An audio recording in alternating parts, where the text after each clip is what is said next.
Thanks, Senator Blackburn. Senator Klobuchar. Thank you very much, Mr. Chairman.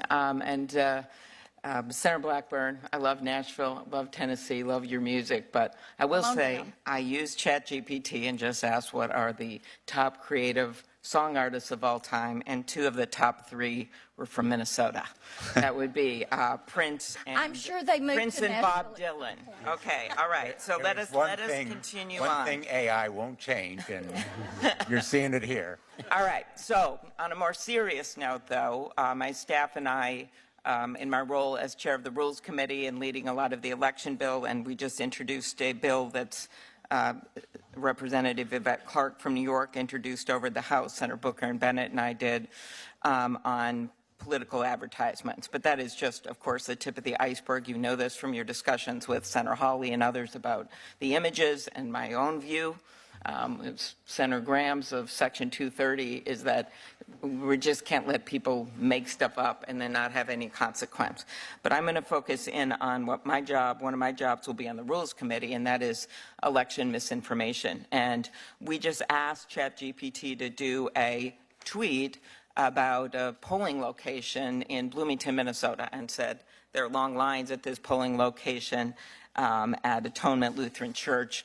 Where should we go? Now, albeit it's not an election right now, but the answer, the tweet that was drafted, was a completely fake thing. Go to 1234 Elm Street. And so you can imagine what I'm concerned about here with an election upon us, with primary elections upon us, that we're going to have all kinds of misinformation.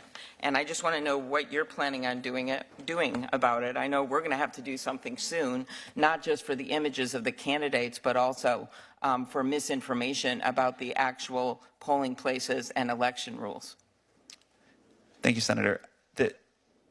We talked about this a little bit earlier. We are quite concerned about the impact this can have on elections. I think this is an area where hopefully the entire industry and the government can work together quickly. There's many approaches, and I'll talk about some of the things we do, but before that, I think it's tempting to use the frame of social media, but this is not social media, this is different, and so the response that we need is different.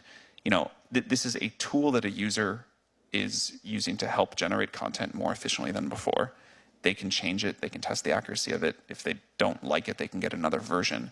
But it still then spreads through social media or other ways. Like ChatGPT is a single player experience where you're just using this.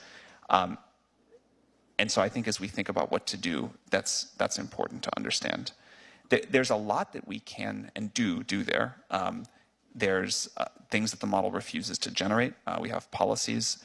We also importantly have monitoring. So at scale, we can detect someone generating a lot of those tweets, even if generating one tweet is okay. Yeah, and of course there's going to be other platforms, and if they're all spouting out fake election information, I think what happened in the past with Russian interference and the like, it's just going to be a tip of the iceberg when some of those fake ads. So that's number one. Number two is the impact on intellectual property. And Senator Blackburn was getting at some of this with song rights, and I have serious concerns about that. But news content. So Senator Kennedy and I have a bill that was really quite straightforward that would simply allow the news organizations an exemption to be able to negotiate with basically Google and Facebook. Microsoft was supportive of the bill, but basically negotiate with them to get better rates and be able to not have some leverage. And other countries are doing this, Australia and the like. And so my question is, when we already have a study by Northwestern predicting that 1/3 of the U.S. newspapers that roughly existed 2 decades are going to be gone by 2025, unless you start compensating for everything from movies, books, yes, but also news content, we're going to lose any realistic content producers. And so I'd like your response to that. And of course, there is an exemption for copyright in Section 230. But I think asking little newspapers to go out and sue all the time just can't be the answer. They're not going to be able to keep up. Yeah, like it is my hope that tools like what we're creating can help news organizations do better. I think having having a vibrant national media is critically important, and let's call it round one of the internet has not been great for that. Right, and we're talking here about local, that, report on your high school football scores and a scandal in your city council, those kinds of things. For sure. They're the ones that are actually getting the worst, the little radio stations and broadcast. But do you understand that this could be exponentially worse in terms of local news content if they're not compensated? Well, because what they need is to be compensated for their content and not have it stolen. Yeah, again, our model, the current version of GPT-4 ended training in 2021. It's not a good way to find recent news, and I don't think it's a service that can do a great job of linking out. Although maybe with our plugins, it's possible. If there are things that we can do to help local news, we would certainly like to. Again, I think it's critically important. Okay. One last. May I add something there? Yeah, but let me just ask you a question. You can combine them quick. More transparency on the platforms. Senator Coons and Senator Cassidy and I have the Platform Accountability Transparency Act to give researchers access to this information of the algorithms and the like on social media data. Would that be helpful? And then why don't you just say yes or no, and then go at his. Transparency is absolutely critical here to understand the political ramifications, the bias ramifications, and so forth. We need transparency about the data. We need to know more about how the models work. We need to have scientists have access to them. I was just going to amplify your earlier point about local news. A lot of news is going to be generated by these systems. They're not reliable. NewsGuard already has a study. I'm sorry, it's not in my appendix, but I will get it to your office, showing that something like 50 websites are already generated by bots.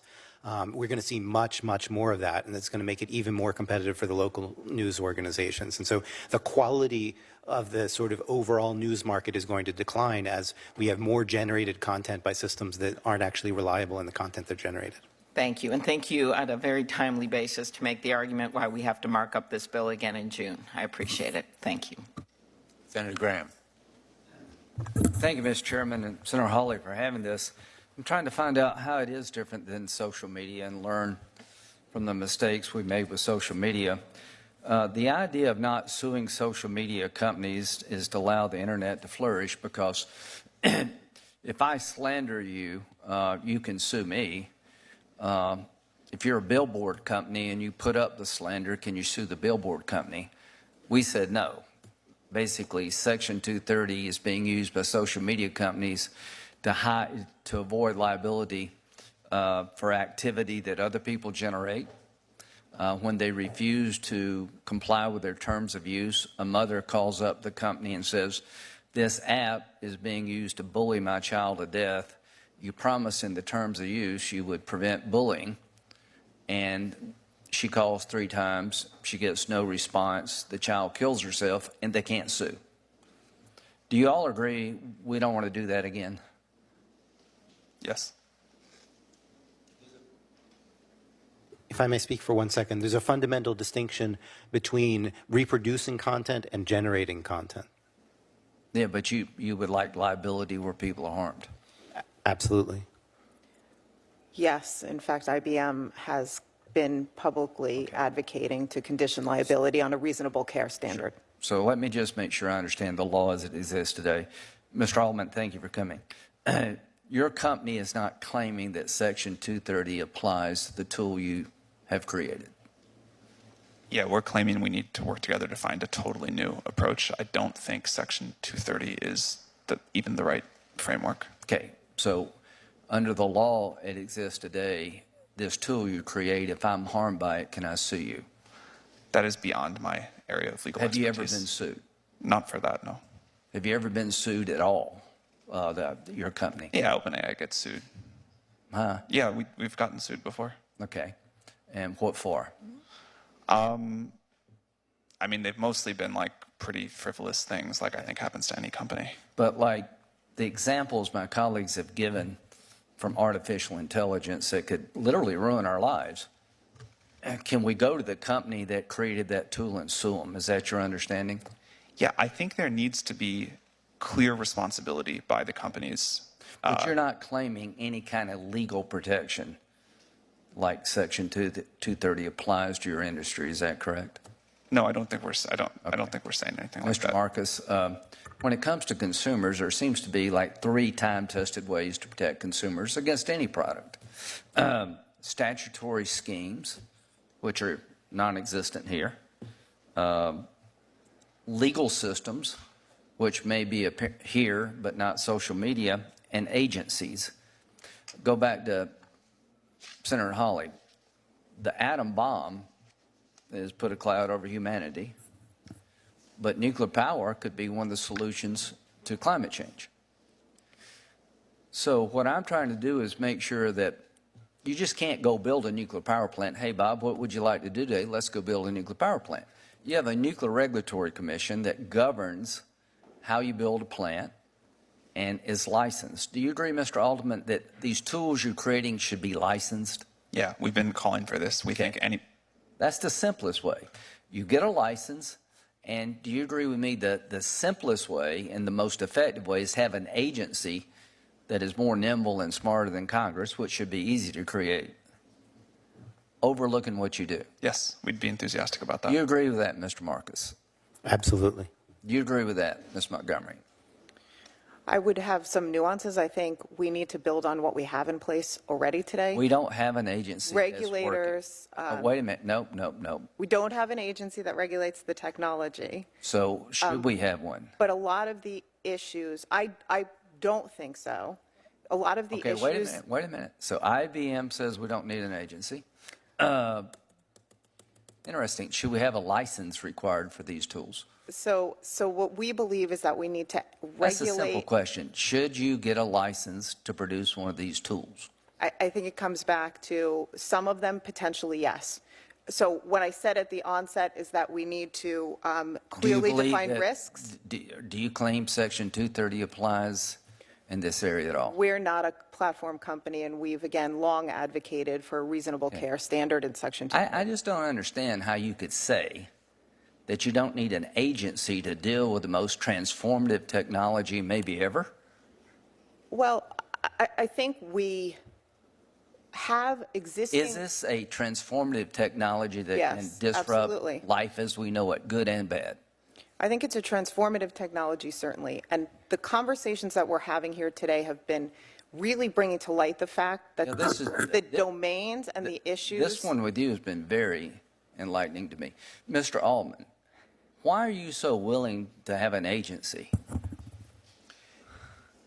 Senator, we've been clear about what we think the upsides are, and I think you can see from users how much they enjoy and how much value they're getting out of it, but we've also been clear about what the downsides it's are, a and tool. so that's why we think we need an agency. So it's a major tool to be used by a lot of It's a people, major right? new technology. Okay, if We you think build, it'll be. if you make a ladder and the ladder doesn't work, you can sue the people that made the ladder, but there's some standards out there to make a ladder. So That's why we're agreeing with you. Yeah, that's right. I think you're on the right track. So here's what my 2 cents worth for the committee is that we need to empower an agency that issues a license and can take it away. Wouldn't that be some Yes. incentive to that do should it be- right if you could actually be taken out of business? Clearly, that should be part of what an agency can do. Now, and you also agree that China's doing AI research, is that right? Correct. This world organization that doesn't exist, maybe it will, but if you don't do something about the China part of it, you'll never quite get this right. Do you agree? Well, that's why I think it doesn't necessarily have to be a world organization, but there has to be some sort of, and there's a lot of options here, there has to be some sort of standard, some sort of set of controls that do Some have kind global of, effect. Because, other people are doing this. I got 15 seconds. Military application. How can AI change the warfare? And you got 1 minute. I got 1 minute? All right. That's a tough question for 1 minute. This is very far out of my area of expertise, but I'll give you one example, a drone. Can a drone, you can plug into a drone the coordinates and it can fly out and it goes over this target and it drops a missile on this car moving down the road and somebody's watching it. Could AI create a situation where a drone can select the target itself? I think we shouldn't allow that. Well, can it be done? Sure. Thanks. Thanks, Senator Graham. Senator Coons. Thank you, Senator Blumenthal, Senator Hawley, for convening this hearing, for working closely together to come up with this compelling panel of witnesses and beginning a series of hearings on this transformational technology. We recognize the immense promise and substantial risks associated with generative AI technologies. We know these models can make us more efficient, help us learn new skills, open whole new vistas of creativity, but we also know that generative AI can authoritatively deliver wildly incorrect information. It can hallucinate, as is often described. It can impersonate loved ones. It can encourage self-destructive behaviors, and it can shape public opinion and the outcome of elections. Congress thus far has demonstrably failed to responsibly enact meaningful regulation of social media companies with serious harms that have resulted that we don't fully understand. Senator Klobuchar referenced in her questioning a bipartisan bill that would open up social media platforms' underlying algorithms. We have struggled to even do that, to understand the underlying technology and then to move towards responsible regulation. We cannot afford to be as late to responsibly regulating generative AI as we have been to social media, because the consequences, both positive and negative, will exceed those of social media by orders of magnitude. So let me ask a few questions designed to get at both how we assess the risk, what's the role of international regulation, and how does this impact AI? Mr. Altman, I appreciate your testimony about the ways in which OpenAI assesses the safety of your models through a process of iterative deployment. The fundamental question embedded in that process, though, is how you decide whether or not a model is safe enough to deploy and safe enough to have been built and then let go into the wild. I understand one way to prevent generative AI models from providing harmful content is to have humans identify that content and then train the algorithm to avoid it. There's another approach that's called constitutional AI that gives the model a set of values or principles to guide its decision-making. Would it be more effective to give models these kinds of rules instead of trying to require or compel training the model on all the different potentials for harmful content? Thank you, Senator. It's a great question. I'd like to frame it by talking about why we deploy at all, like why we put these systems out into the world. There's the obvious answer about there's benefits and people are using it for all sorts of wonderful things and getting great value, and that makes us happy. But a big part of why we do it is that we believe that iterative deployment and giving people in our institutions and you all time to come to grips with this technology, to understand it, to find its limitations, its benefits, the regulations we need around it, what it takes to make it safe, that's really important. Going off to build a super powerful AI system in secret and then dropping it on the world all at once, I think would not go well. So a big part of our strategy is, while these systems are still relatively weak and deeply imperfect, to find ways to get people to have experience with them, to have contact with reality, and to figure out what we need to do to make it safer and better. And that is the only way that I've seen in the history of new technology and products of this magnitude to get to a very good outcome. And so that interaction with the world is very important. Now, of course, before we put something out, it needs to meet a bar of safety. And again, we spent well over 6 months with GPT-4 after we finished training it, going through all of these different things and deciding also what the standards were going to be before we put something out there, trying to find the harms that we knew about, and how to address those. One of the things that's been gratifying to us is even some of our biggest critics have looked at GPT-4 and said, wow, OpenAI made huge progress on. If you could focus briefly on whether or not a constitutional model that gives values would be worth it. I was just about to get there. All right, sorry about that. Yeah, I think giving the models values up front is an extremely important set. RLHF is another way of doing that same thing, but somehow or other you are, with synthetic data or human-generated data, you're saying, here are the values, here's what I want you to reflect, or here are the wide bounds of everything that society will allow, and then within there you pick as the user, if you want value system over here, a value system over there. We think that's very important. There's multiple technical approaches, but we need to give policymakers and the world as a whole the tools to say, here's the values, and implement them. Thank you, Ms. Montgomery. You serve on an AI ethics board of a long-established company that has a lot of experience with AI. I'm really concerned that generative AI technologies can undermine the faith of democratic values and the institutions that we have. The Chinese are insisting that AI, as being developed in China, reinforce the core values of the Chinese Communist Party and the Chinese system. And I'm concerned about how we promote AI that reinforces and strengthens open markets, open societies, and democracy. In your testimony, you're advocating for AI regulation tailored to the specific way the technology is being used, not the underlying technology itself. And the EU is moving ahead with an AI Act which categorizes AI products based on level of risk. You all, in different ways, have said that you view elections and the shaping of election outcomes and disinformation that can influence elections as one of the highest risk cases, one that's entirely predictable. We have attempted, so far unsuccessfully, to regulate social media after the demonstrably harmful impacts of social media on our last several elections. What advice do you have for us about what kind of approach we should follow and whether or not the EU direction is the right one to pursue? Yeah, I mean, the conception of the EU AI Act is very consistent with this concept of precision regulation, where you're regulating the use of the technology in context. So absolutely, that approach makes a ton of sense. It's what I advocated for at the onset. Different rules for different risks. So in the case of elections, absolutely any algorithm being used in that context should be required to have disclosure around the data being used, the performance of the model, anything along those lines is really important. Guardrails need to be in place. And on the point, just come back to the question of whether we need an independent agency.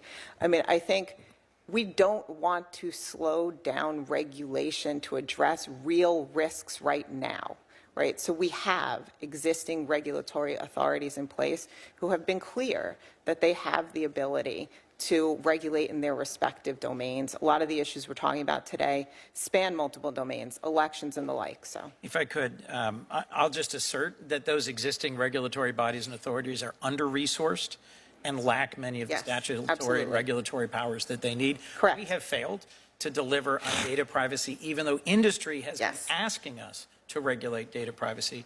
If I might, Mr. Marcus, I'm interested also what international bodies are best positioned to convene multilateral discussions to promote responsible standards. We've talked about a model being CERN and nuclear energy. I'm concerned about proliferation and non-proliferation.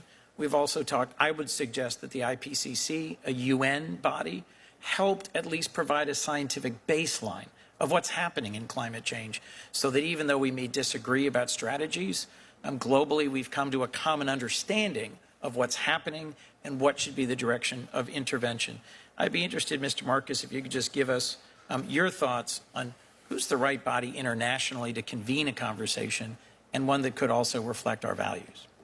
I'm still feeling my way on that issue. I think global politics is not my specialty. I'm an AI researcher, but I have moved towards policy in recent months, really, because of my great concern about all of these risks. I think certainly the UN, UNESCO, has its guidelines, should be involved and at the table, and maybe things work under them and maybe they don't, but they should have a strong voice and help to develop this. The OECD has also been thinking greatly about this. A number of organizations have international. I don't feel like I personally am qualified to say exactly what the right model is there. Well, thank you. I think we need to pursue this both at the national level and the international level.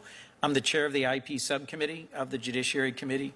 In June and July, we will be having hearings on the impact of AI on patents and copyrights. You can already tell from the questions of others, there will be a lot of interest. I look forward to following up with you about that topic. I know, Mr. Chairman, I look forward to helping as much as possible. Thank you very much. Thanks, Senator Coons. Senator Kennedy. Thank you all for being here. Permit me to share with you 3 hypotheses that I would like you to assume for the moment to be true. Hypothesis number 1, many members of Congress do not understand artificial intelligence. Hypothesis number 2, that absence of understanding may not prevent Congress from plunging in with enthusiasm and trying to regulate this technology in a way that could hurt this technology. Hypothesis number 3 that I would like you to assume.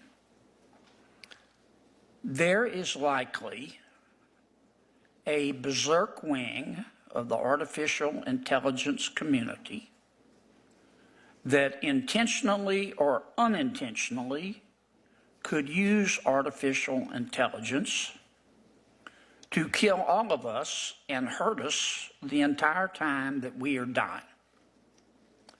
Assume all of those to be true. Please tell me in plain English 2 or 3 reforms, regulations, if any, that you would implement if you were queen or king for a day. Ms. Montgomery. I think it comes back again to transparency and explainability in AI. We absolutely need to know and have companies attest. What do you mean by transparency? So disclosure of the data that's used to train AI, disclosure of the model and how it performs, and making sure that there's continuous governance over these models, that we are the leading edge in terms Governance of that by regulation. whom? Technology governance, organizational governance, rules and clarification that are needed that this Which rules? Congress. I mean, this is your chance, folks, to tell us how to get this right. Please use it. Right. I mean, I think, again, the rules should be focused on the use of AI in certain contexts. So if you look at, for example, Such as? so if you look at the EU AI Act, it has certain uses of AI that it says are just simply too dangerous and will be outlawed in the Okay, in the- so we ought to first pass a law that says you can use AI for these uses but not others. Is that what you're saying? we need to define the highest risk uses Is of AI. there anything else? And then, of course, requiring things like impact assessments and transparency, requiring companies to show their work, protecting data that's used to train AI in the first place as well. All right. Professor Marcus, if you could be specific, this is your shot, man. Talk in plain English and tell me what, if any, rules we ought to implement. And No. please don't just use concepts. I'm looking for specificity. Number 1, a safety review like we use with the FDA prior to widespread deployment. If you're going to introduce something to 100 million people, somebody has to have their eyeballs on it. There you go. Okay, that's a good one. Number- I'm not sure I agree with it, but that's a good one. What else? You didn't ask for 3 that you would agree with. Number 2, a nimble monitoring agency to follow what's going on, not just pre-review, but also post as things are out there in the world with authority to call things back, which we've discussed today. And number 3 would be funding geared towards things like AI constitution, AI that can reason about what it's doing. I would not leave things entirely to current technology, which I think is poor at behaving in ethical fashion and behaving in honest fashion. And so I would have funding to try to basically focus on AI safety research. That term has a lot of complications in my field. There's both safety, let's say, short-term and long-term, and I think we need to look at both. And rather than just funding models to be bigger, which is a popular thing to do, we need to fund models to be more trustworthy. Because I want to hear from Mr. Altman. Mr. Altman, here's your shot. Thank you, Senator. Number 1, I would form a new agency that licenses any effort above a certain scale of capabilities and can take that license away and ensure compliance with safety standards. Number 2, I would create a set of safety standards focused on what you said in your third hypothesis as the dangerous capability evaluations. One example that we've used in the past is looking to see if a model can self-replicate and self-exfiltrate into the wild. We can give your office a long other list of the things that we think are important there, but specific tests that a model has to pass before it can be deployed into the world. And then third, I would require independent audits. So not just from the company or the agency, but experts who can say the model is or isn't in compliance with these stated safety thresholds and these percentages of performance on question X or Y. Can you send me that information? We will do that. Would you be qualified to if we promulgated those rules, to administer those rules? I love my current job. Cool. Are there people out there that would be qualified? We'd be happy to send you recommendations for people out there, yes. Okay. You make a lot of money, do you? No, I paid enough for health insurance. I have no equity in OpenAI. Really? Yeah. That's interesting. You need a lawyer. I need a what? You need a lawyer or an agent. I'm doing this because I love it. Thank you, Mr. Chairman. Thanks, Senator Kennedy. Senator Hirono. Thank you, Mr. Chairman. Listening to all of you testifying, thank you very much for being here.